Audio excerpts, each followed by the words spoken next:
Hey guys, this is Mrs. Bollich-Erne. I am giving you guys some digital notes to help you through natural law. As you can see, we are on the cover page of C.S. Lewis's Mere Christianity. The first book of Mere Christianity is called Right and Wrong as a Clue to the Meaning of the Universe, which is kind of an important title because C.S. Lewis is saying that morality, quote unquote, right and wrong, gives us a clue as to the meaning of the universe. The very first chapter or the first section that you guys read in class is proof of the natural law, which is what we will start now.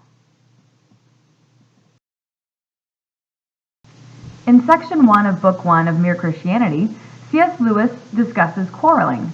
He says that quarreling is trying to show that the other man is wrong, and there would be no sense in trying to do that unless you and he had some sort of agreement as to what right and wrong are.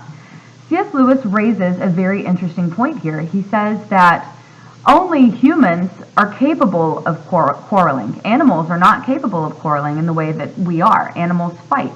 Animals fight over territory, over resources, over food, and things like that. They cannot sit down and have a conversation about the best way to distribute resources or food. They merely fight, and the strongest one wins. With humans, it's vastly different. Obviously, there are situations where humans fight, or there are countries that fight over resources. But C.S. Lewis is talking about something much more basic than war or something along those lines. C.S. Lewis is talking about two people who are quarreling or discussing any sort of topic that they disagree about. It could be a game, it could be a movie, it could be anything.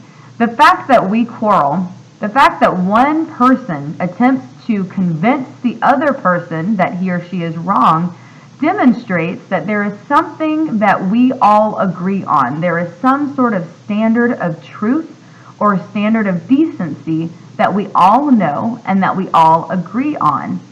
Otherwise, I would not waste my time trying to convince you about truth or right and wrong if I didn't think that there was truth or that there was a standard of right and wrong. The next issue that C.S. Lewis raises in book 1 is the definition or the characteristic of the law. Notice that we are not calling it natural law yet, but he's calling it the law of human nature. He says that it is called natural because one does not have to be taught it. He insists that humans are born with the innate ability to know the standard of right and wrong. He says it is called natural because it pertains to human nature. Again, when you act in accord with natural law, you are acting in accord with your own nature. Remember, don't forget, human nature is rational. Thus, following the natural law is rational or following your own nature. One interesting aspect that C.S. Lewis talks about is whether or not every single person who's ever existed knows this law. He says that yes, absolutely everyone who's ever existed knows this law. It's universal. That is why it's universal. It is the same for all people in all places at all times. He does admit that you will find one or two persons that he calls quote-unquote odd. He says that of course there will be one or two odd persons who do not know the law, but he says this is very similar to being colorblind or something along those lines. That there are some human beings who are colorblind, but for the most part, the human beings have the ability to see color. Same thing with natural law. There are a few quote-unquote odd persons, like C.S. Lewis says, that are not capable of accessing or making the decision to follow natural law, but that is not true for the entirety of the human race. For the most part, the entirety of the human race does have access to natural law. It is universal. Unlike the other laws of the universe, laws of physics, calculus, those sorts of things, gravity, a human being can choose to act against natural law. We cannot choose to act against gravity. We don't have a choice. But we can choose to act against our own nature and against the law. I don't know if you guys remember me discussing this and saying that, my cat, Emmy, doesn't really have a choice. She cannot be anything other than Emmy, the cat. She cannot do anything other than what she does as a cat. That is her nature, and she must fulfill it. But human beings do have the ability to act against their nature. And this is where the concept of sin enters the picture. We'll get there much later, but just keep that in your mind. And as a quick reminder, see the note on the bottom, moral actions are those which abide by human nature, by that which is rational.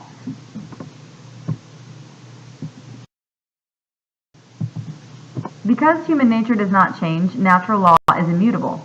Basically, this means that because human nature will never be anything other than rational nature, the natural law does not change. It is based upon your human nature. Again, I'm going to remind you that the moral code that helps us follow natural law is unchangeable. Some of you might say, well, what about, some societies that commit these terrible human sacrifices or something along those lines? And really, C.S. Lewis discusses this in The Abolition of Man in the Illustrations of the Tao, which I have posted online for you under the Natural Law folder online. C.S. Lewis actually brings major moral codes and puts them side by side and points out that for the most part, all of the major moral codes that we know of have followed very, very similar rules. Again, he uses this as another example of the truth of natural law and the fact that natural law is unchangeable even across civilizations. C.S. Lewis himself says that natural law transcends civilization. It goes or spans beyond just one civilization. Every civilization that's existed can know these truths. The first standard of natural law, the truth that every person knows, is do good and avoid evil. Please write this down. Please note this. Please remember this. I'm going to ask you this on the final exam. The first standard of the natural law is do good and avoid evil. This is a truth, again, this is a truth that every human person knows because he or she is a human person. Every human person knows this truth. That is why it is called the first standard of natural law. You may recall from our previous discussion concerning Thomas Aquinas, Thomas states that there are certain inclinations that flow forth from the rational nature of the human person. These inclinations help the human person achieve his or her final end, or the good, of achieving, the fullness of rational nature. There are 5 very basic inclinations that we all share. The preservation of one's own life is the very most basic, and then if you go towards the bottom of the graphic that you see here, those are less basic inclinations, but they're still inclinations that we all share because of our rational nature. There are positive laws that flow forth from these inclinations. Positive laws mean thou shalt do these things. And there are prohibitive laws that flow forth from these inclinations, and that means thou shalt not do these things. So the most basic inclination is the preservation of one's own life. This means that because we want to preserve our own life, and we work to preserve our own life, we should recognize that other people have that same desire and same inclination. This means that we should protect other human life, we should protect our own life, and we have the right to engage in self-defense if we are challenged, or if the preservation of our life is challenged. Murder, suicide, and torture are prohibited because of this inclination. Again, this is a philosophical level. This is not a theological discussion at the moment.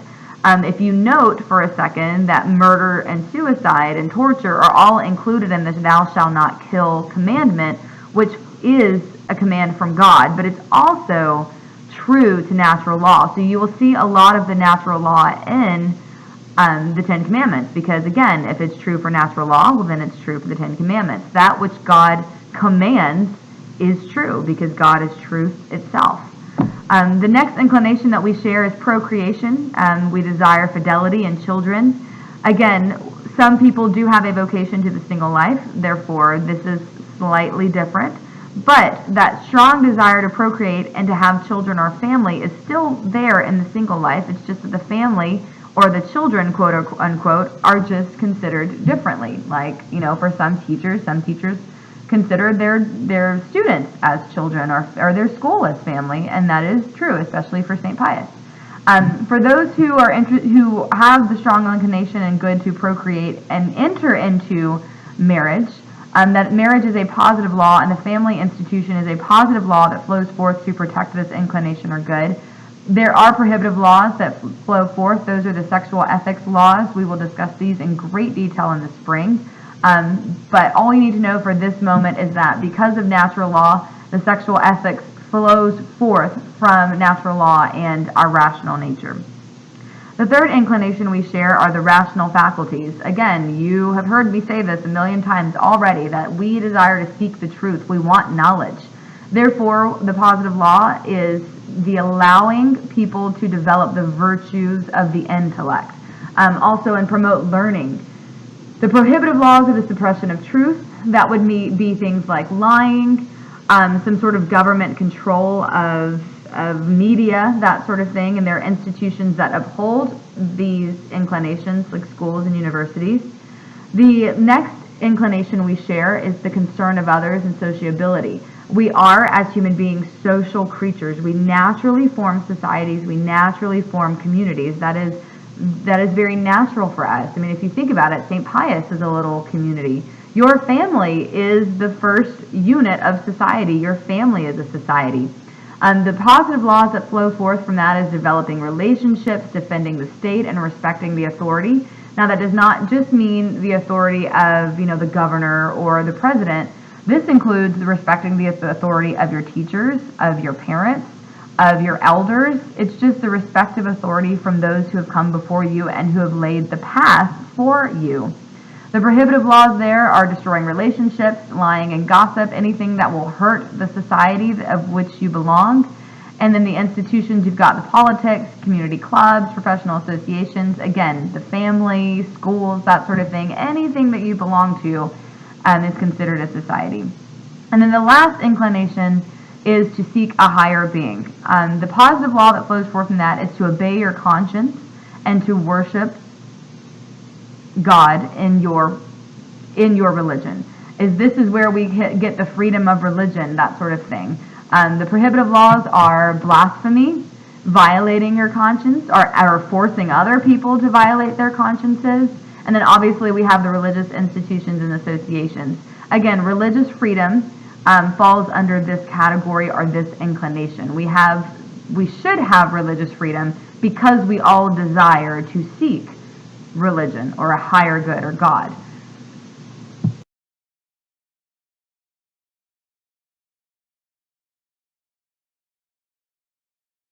The next section of C.S. Lewis's Mere Christianity that you read is extremely important. It's extremely important to remember and to note that natural law is not an instinct. I will say that again. Natural law is not an instinct. Instinct is a strong desire. The example that I always like to use is the fight or flight instinct. Fight means, if I'm seeing an aggressor or something that is attacking me, I evaluate it. I either fight it because I'm stronger than it, or I run away because I think that it is stronger than me. Those are instincts. Natural law is the decider of which instinct is appropriate. Natural law is the standard of which instinct is appropriate. Now again, C.S. Lewis notes correctly that there are no bad instincts.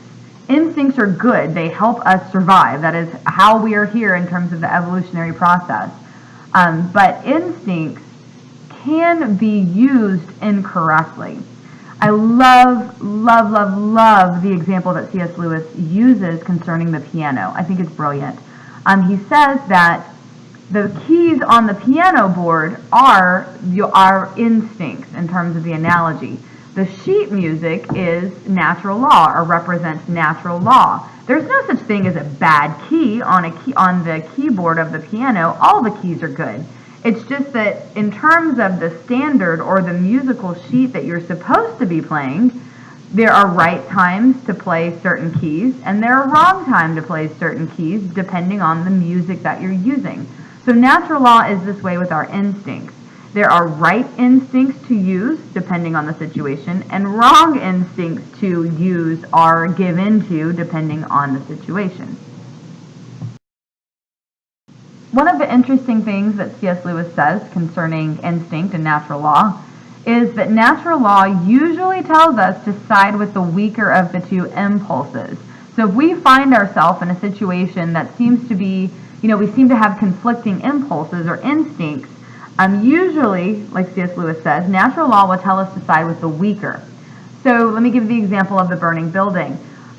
If I am, sleeping at night and I wake up to the smell of smoke and my alarm going off, the first thing I'm going to do or the first thing that I'm going to think that I need to do is, oh my goodness, I need to get out of here. I need to save my life. But there's some other person in the house that I need to worry about. I need to worry about my kids or my family, my that sort of thing, my siblings.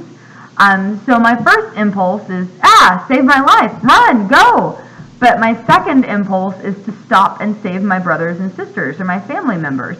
And to be honest with you, saving my brothers and sisters is a scary thought, because that means that I have to stay in this burning house longer than I otherwise would. If I were just worried about myself, I would run out and I would be safe and sound, no problems. But if I had to look for my, baby brother or sister, that's scary. And you actually have to tell your instincts or tell your body to overcome that instinct or that impulse to run, so you could help your brother and sister. That's an example of the natural law forcing us or telling us to side with the weaker of the two impulses. It's scary to stay in that burning building, but it's the right thing to do because you need to save your baby brother and sister. Another example is Bobby DeLauder from Ghost of the Mississippi. You guys can give me really great examples of everything that Bobby went through because he was doing the right thing. His wife left him. His, family members were angry because they did not agree with what he was doing. He got, had bomb threats. His children were being beaten up at school. His car was getting smashed, and it must have been frightening for him. But he knew, according to natural law, that he needed to do the right thing, and he needed to overcome that impulse of fear. He needed to do the right thing, but his natural law, or his participation in natural law, would not let him rest, which is the way that it should be and is for all people. The information on this slide is simply a reiteration of what I've already said concerning instincts. All of our instincts are good, all of them, but some of them are more appropriate depending on the situation. Again, natural law is that which judges which instinct is appropriate for which situation. Please make sure that you read this and that you remember and get this information down. C.S. Lewis brings up another extremely important point concerning natural law. Natural law is not social norm. I'm going to say that again. Natural law is not always the social norm, and it is not dictated by the social norm. Just because other people think it's normal or good, that does not make it right. Okay, in terms of natural law, the natural law does not change. Society and convention and social norms can change. So traffic laws change, some of the clothes that we wear, the way we wear our hair, jewelry, the music we listen to, those kinds of things change. However, that standard that tells us the basic truths of morality and the basic truths of our human existence do not change. There have been situations where society is and can be wrong. The reason why we watched the Ghost of the Mississippi movie is because we wanted to demonstrate that just because society says something is acceptable, that does not make it right. So Mississippi in the 1960s had quite a few issues in terms of morality. The anger, the violence, the hatred, the racism, all of those things were acceptable in terms of society of the time, but that absolutely positively did not make it okay. The standard of right and wrong did not change regardless of what the society believed. This brings us to a question that C.S. Lewis asks you in the reading. Which society would you prefer to live in? Which one do you want to live in? Would you want to live in a Christian society, a Nazi society, Mississippi in the 60s, or America today? Before you answer me, or before you even think to yourself, wow, which society would I want to live in? C.S. Lewis wants you to think about that standard that you're using to judge society. Before you even make a choice, you have already decided that there's some sort of standard that tells us that one society is better than another. So, for example, we automatically know that we can cross out a Nazi society or Mississippi in 1960 because we know those are inherently wrong, that the social norms in those societies are inherently wrong and they do not follow natural law or the standards of natural law. I think some of you might choose between Christian society and America today based on how you feel about Christianity in America. But again, your choice doesn't inherently matter. What does matter is the fact that you are measuring these moral ideas based on a standard that you know is true. Again, here is the quote from C.S. Lewis. The moment you say that one set of moral ideas can be better than another, you are in fact measuring them both by a standard, saying that one of them conforms to the standard more nearly or closely than the other. But the standard that measures the two things is something different from either. So that which measures the Christian society, Nazi society, Mississippi in the 60s, or America is not the same as the societies themselves. You are comparing the societies to the standard of morality, which is independent from societies. Again, this is just to reiterate the point that society does not determine morality. That society does not dictate or determine natural law or morality. It should be, hopefully, the other way around. And finally, this brings us to one more conversation about the social norms. The question always arises, well, what happens when the social norm or the social convention does not coincide with natural law? And I've kind of already given you the answer. I know I've used the example of Martin Luther King Jr. in class already when I've said that I've quoted Martin Luther King Jr. saying, an unjust law is no law at all. In fact, Martin Luther King Jr. was quoting Augustine. And remember, I told you that if a law does not follow all three aspects of a just law, given the definition given by Aquinas, then it's not a just law. And if it's not a just law, then it is not a true law. When we have laws in society that go against what you know is right, then we have the duty to act in accord with the truth, even when the rest of society does not. We also have the duty to bring justice to current situations that do not coincide with natural law. You'll see this with John Paul in Evangelium Vitae. John Paul says very fervently, very fervently is a double, as they mean the same thing. John Paul says fervently that we should not follow laws that are not just. We have the moral obligation to do what is right, regardless of what the law says. It does not matter what the rest of society does. What matters is that we follow the truth. That is following natural law. The perfect example of going against social norm and following natural law, I believe, is Bobby DeLauder and Medgar Evers' wife, Myrlie Evers. Even though it was, like I said, dangerous for Bobby to pursue this case, he ultimately made the right decision according to truth and according to natural law. He knew that it was wrong for Byron de la Beckwith to get away with the murder of Medgar Evers because it was unjust. Not only was it unjust for Medgar and his family, but it was unjust for the entire civil rights movement. It was unjust for all of humanity. And so the pictures that I provided here for you are pictures that you probably have seen before after the movie. This is Medgar Evers on the left. This is a picture of Medgar Evers' funeral where Myrlie is kissing him goodbye, and Medgar's brother, the man from the radio station, is next to Myrlie Evers. And then you have a picture of Bobby DeLauder and Byron de la Beckwith at the very end on the bottom right.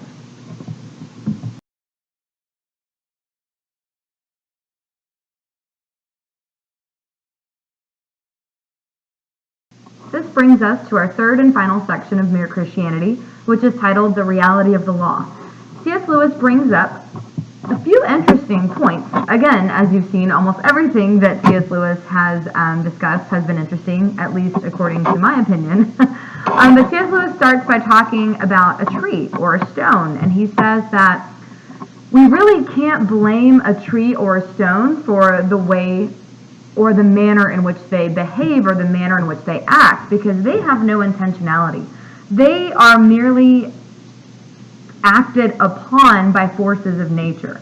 So he uses the example of a tree that says, given the weather and the soil, the tree could not have been any different. So if a tree is not producing fruit or a tree is not producing the shade that you would like, it's not really the tree's fault. You can't go and blame a tree for something that is happening, because really the tree is just being acted upon. That is not the same for human beings. As you can see in the PowerPoint here, it says that you cannot blame a tree or a stone, but you can blame a human being for his or her actions, because human beings have intentionality. Human beings can intend harm, or they can intend good. He talks about the example of someone who trips him, and he uses the two examples. What man number one accidentally trips me, and man number two trips me or attempts to trip me. And he says, I'm not angry except perhaps for a moment before I come to my senses with a man who trips me up by accident. See, there's that intentionality there. See, if it's an accident, the man didn't mean to attempt to trip him, so it was an accident. I am angry with a man, C.S. Lewis says, who tries to trip me up even if he does not succeed. Yet the first has hurt me and the second has not. You see, intention is extremely important in human behavior. Human beings are not merely acted upon, human beings act themselves. The next discussion that C.S. Lewis uses in Mere Christianity is utilitarianism. Now, I know that he does not use that word himself, but you should remember from your freshman year what utilitarianism is. Utilitarianism is a philosophical worldview that posits or asserts if something is good, or if an action is good, it must also be useful. Let me, switch that up a little bit. If something is useful, it is also morally good. The example that C.S. Lewis uses to disprove this point is the example of a traitor. He says, in war, each side may find a traitor on the other side very useful. But though they call him and pay him, they regard him as human vermin. So you cannot say that what we call decent behavior in others is simply the behavior that happens to be useful for us. Again, here C.S. Lewis is combating utilitarianism. Natural law does not always tell us to choose the action that is useful. Let's keep going back to the example that we had in class from Ghosts of the Mississippi. I might argue that Bobby DeLauder's actions in Ghosts of the Mississippi were not useful at all. In fact, they harmed him. They harmed his family. And in the end, he knew that even though it was not useful, and even though it was not really the safest choice to make, he knew that he was doing the right thing. Bobby DeLauder knew that he had to continue this work of justice, even though it wasn't very useful. So again, C.S. Lewis uses the example of a traitor to discuss the fact that just because something is useful, that does not mean it is moral. And I love the examples that C.S. Lewis gives. He says, as for decent behavior in ourselves, I suppose it's pretty obvious that it does not mean the behavior that pays. Again, let me say that again. Decent behavior does not always mean that it is the behavior that pays, quote unquote. It means things like being content with 30 shillings when you might have got 3 pounds. 30 shillings is less than 3 pounds, in case you're wondering. Or doing schoolwork honestly when it would have been easy to cheat. Leaving a girl alone when you would like to make love to her. Staying in dangerous places when you could go somewhere safer. And keeping promises that you would rather not keep. And telling the truth even when it makes you look like a fool. Again, natural law, if you remember, natural law usually tells us to side with the weaker of the two instincts. And it's the same, I think C.S. Lewis is bringing up the same argument here in this paragraph that I just read to you. Again, doing schoolwork honestly when it would be easier to cheat. How many times have we discussed this in class? How many times have I said, look, it's so easy to cheat. It's so easy. But is it the right thing to do? No. Is it better to get a B on your own merits than an A by cheating? According to natural law and according to moral behavior and the gospel of truth, the answer is it's better to get a B on your own merits rather than stealing someone else's work. So again, C.S. Lewis is using this example to just demonstrate, or these examples to demonstrate, That just because something is useful, that does not make it right. It does not make it morally good.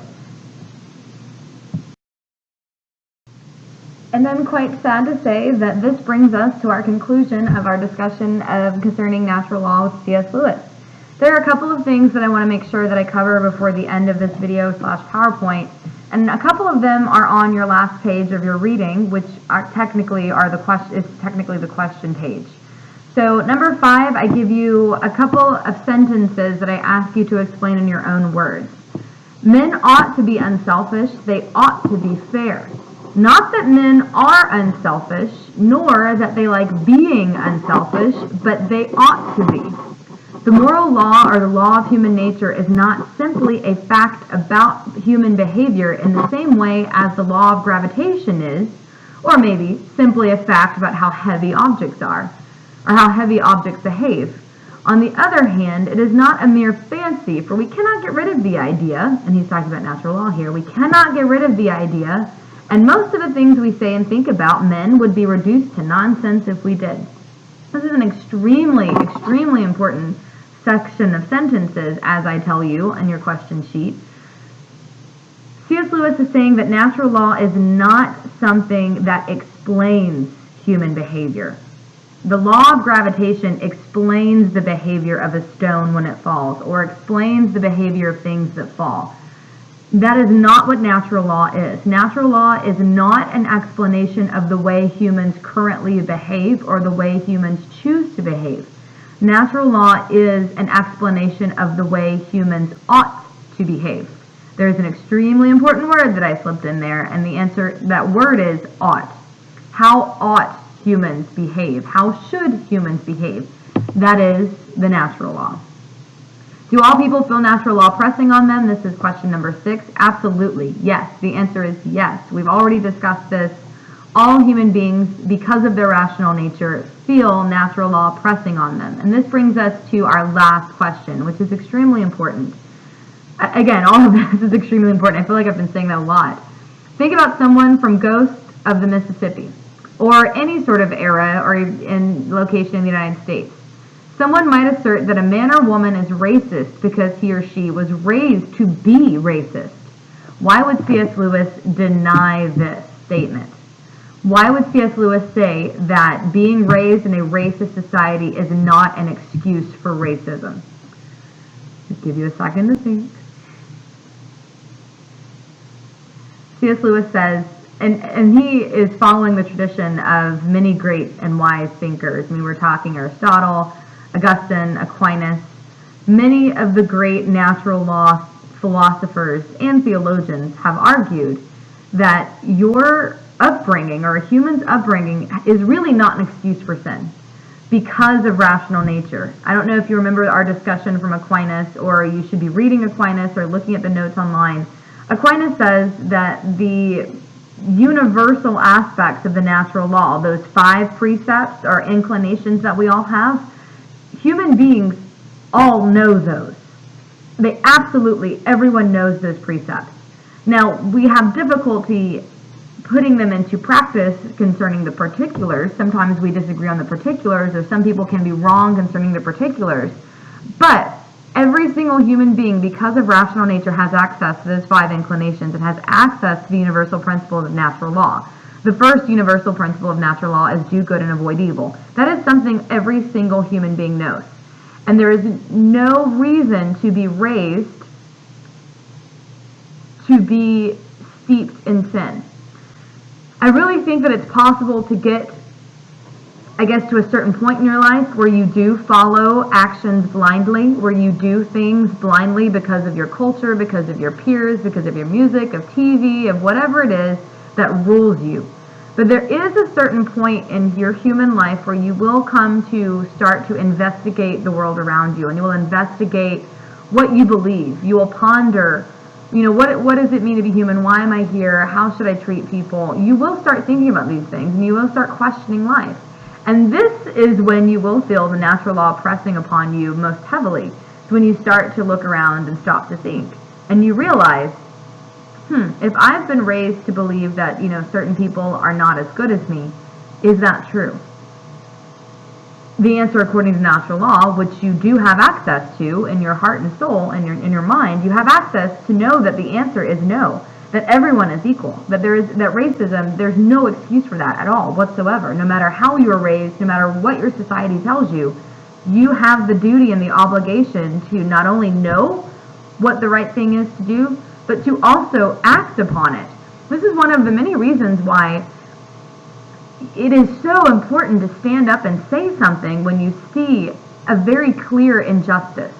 It is so important to not let it go, to stand up and say, I'm not okay with this, I recognize this injustice, and I'm not going to stand for this, and I will not be silent until it's fixed.